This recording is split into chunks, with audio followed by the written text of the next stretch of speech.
All right, so welcome back to Module 2 of Power Influence. So authority was our first positioning weapon, all right? And number 2, and again, remember, so there was 1, 2, 3. There was authority. Authority was the first way that we move ourselves up that hierarchy, right? We position ourselves super high. That was the first one. Okay, the second one is something we on Team Capital like to call higher status. Okay, higher status. So authority is highly related to verbal, right? Verbiage, words, sources, associations, things you say, things you say basically. Higher status is everything not being said. All right, it's everything not being said. It's not the words, it's how you say it. Okay? What are you doing with your eyes? It's not eye contact, it's how you move your eyes, how you use your eyes to shift attention to things and away from things. It's your vocal tonality. It's your body language. It's how you dress. All right, there's 13 higher status signals, most of you. Everyone in this room, I think, is a higher status graduate. A lot of you at home are also status graduates as well. Well done, very proud of you. So this is the second one we use to position ourselves higher, right? Guy walks up to a girl, he's got shitty body language, he's closed off, he's leaning in. Right, he looks like one of those bird dolls that just leans forward. What are those called? Does anyone know what I'm talking about? You've seen him with the nose where it just keeps leaning in, right? He's like a vulture. He's like, hey, what's up? How you doing? Where are you from?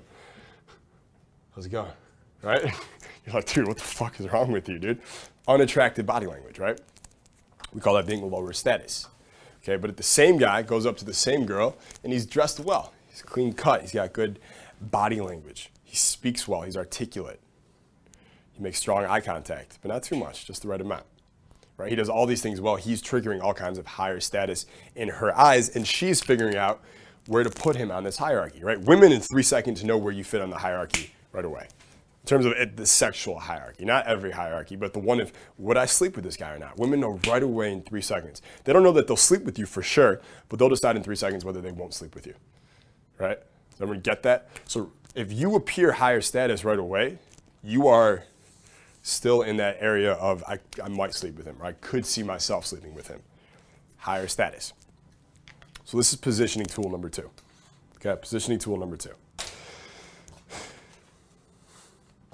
So when I was like 20, 21, and I'm starting to learn game and everything, there's a lot of girls. It's too many. Actually, no, I was about the right amount. It was a good amount. It was a lot. But they weren't 10s. You know what I mean? There's a lot of 7s. There's a lot of 8s. They weren't like the cream of the crop, right? The 9s and the 10s. I remember when I'm like 20, 21 going to these bars in Michigan State, and I'm going to Vegas to travel to by the way, when I'm 21 and went to Vegas, I didn't even know what clubs were. I was going to the bars. That was the only place I went, like bars in Vegas, which I would never really go to now. Or I'd go to Florida to see my buddy Ryan McGinn in Tampa, and we went to a bar called Roundup, which was like a fucking cowboy bar in St. Petersburg, Florida. Right? A place I probably wouldn't go nowadays, right? But that's where I would go. So the girls weren't even as hot as they are, let's say, at a club, right? You can find the hottest girls at the clubs. But even then, I found every fucking time I went to a bar, I'd always leave with like the second or third hottest chick. I would never leave with the hottest chick there. Who here has ever like felt like that? Like every time they go out, they always get one of the hotter chicks, but they never get that chick. Everyone's nodding their head along, like I know exactly what you're talking about. Like I always did well, but I never got that gold medal. I'm fucking silver medal every time, right? And I could never figure it out. I could never break this barrier. I didn't know what it was until I figured out status. Then I ingrained all this stuff in me, the body language, the eye contact. I gave less value to the words. I gave less value to the routines, the game, right, all that stuff. And I focused on this stuff, my body language, my eye contact, my vocal tonality, all these things. And all of a sudden, it wasn't like, okay, now I finally got the hottest girl there. It was I had all of them just kind of fighting over me, and I could take my pick. It was like everything switched, everything changed. I no longer had to think about what to say. It didn't matter what I said, right? London Bridge Club of Conversation. London Bridge fell down. I could say anything I wanted. There was no standard for what could be said. I just didn't matter, okay? I can say some really fucked up things.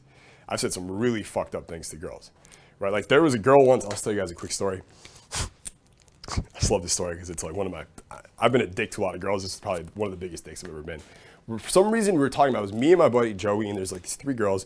This girl was really hot, like a really hot blonde girl, like say a 9, right? I'm talking with her and I'm talking with her friends, we're all flirting, and it comes up in the conversation rating what we are, what we think we are on the scale, like the 1 to 10 scale. All right, this is a very dangerous game to be playing with girls, okay? Because they're gonna ask you, what am I? Right, how do you answer that question? Especially if you haven't hooked up with her before. All right, so we're going through, and this girl asked me, she's like, so what do you think I am? And this is the blonde girl. And I look her up and down and I'm like, I don't know, like a 3. And here's the thing, I was like drunk at this point, so charmingly, that should have been like the push, and then you pull her back in, right? Like 3, like, oh, I'm just kidding, I'm at 13, or whatever the fuck you want to say, right? But I was drunk, and I was also a dick, and I still kind of am. I didn't care. So I said 3, and I just turned to my friend Joey and started talking to him. Didn't say another word to her the rest of the night. Didn't even think about it. I'm like, I don't know, like 3. Anyways, dude, boom. Never looked at her, never thought about it, nothing. Find out the next day that she had gone home in tears because of what I said. Just in tears, okay? Cried herself to sleep that night. How did I know this? Because all her best friends were texting the fuck out of my phone telling me this, okay? So the next night we're at the same bar and she's there, okay? Now, when a guy's a huge dick to a girl, she should never speak to him again, right? That wouldn't make logical sense. Are women logical? No. She sees me. What do you think the first thing she does is? Comes right for me, yeah. Comes right for me. And I see the look of hate and attraction in her eyes boiling together. It's beautiful. And she gives me the whole thing. You're such an asshole. I can't believe you said that, blah, blah, blah. And I'm sitting there and I'm like trying to figure out how I can flip this so I can still hook up with her, right? That's like kind of the idea. I'm like, as she's like saying this to me, all I'm thinking in my mind is like this, but in my mind, I'm like, all right, how can I spin this? How can I spin this? What do I say? What do I say, Jason? Come on. And what I came out with was something along the lines of like, did I say 3? That's really weird. Yesterday was actually, Fridays are opposite day for me. So when I said 3, I actually meant 10. It was just like the other side. Like you knew that. I thought you knew that. I don't know. But you're like such a strong girl. You're not sensitive at all, are you? So I like tried to like flip it on her and like play this whole thing. And then eventually I was just like, you know what? I'm a huge asshole. Like seriously, just call me an asshole. Will you please say I'm an asshole, please? So once she said it, it's like, okay, I have compliance now. We're back to where we need to be. Does that make sense, everyone? So it was like, I didn't take it seriously. I'm just joking around with her. I'm telling her I'm an asshole. Did I say you were 3? I mean, I was a 3, obviously. Like 3 because I hook up with 3 girls a day. Like I'm just a huge slut. You shouldn't even care what I say. I'm a man whore. Why would you even care? Like this whole thing, right? My idea was back then I was watching a lot of Californication. I was like, if I just keep talking like Hank Moody would, this will work out okay. And it actually did. And I actually ended up hooking up with this girl, okay? What does that have to do with being higher status? I have no idea. I don't know how we got on that story. Oh, I know. It was because I couldn't have hooked up with a girl like that before. It wouldn't have worked. All right, but because all the higher status stuff was there, it didn't matter what I said anymore. I literally called a girl a 3. She went running home in tears, destroyed, and then hooked up with me the next night. That shouldn't be how it goes. That is how it goes, right? Higher status. That was the key. That's what changed for me. And once I became higher status, just quick highlights. This is just the very tip of the iceberg. We've been to a nightclub and looked at like one of the cocktail waitresses that like served the tables where people are paying like $500 for a bottle. Does anyone think that they're hot girls? They're usually like the hottest girls, right? They're usually the most manipulative girls as well. They're incredibly, I always talk about how talented they are at like making men think that they're interested. They do it better than anyone. But I've had those girls steal my phone to put their phone number in it and they give it back while I'm sitting at the table. Now I'm like, where's my phone? And then they tell me what they did. And then I've had a girl steal my driver's license, a bottle girl. Okay, stole my driver's license. So I took some friends out, so we put my card and my ID down. Okay, now, and then we get drunk, we party, and all kinds of things happen. We go to the after party.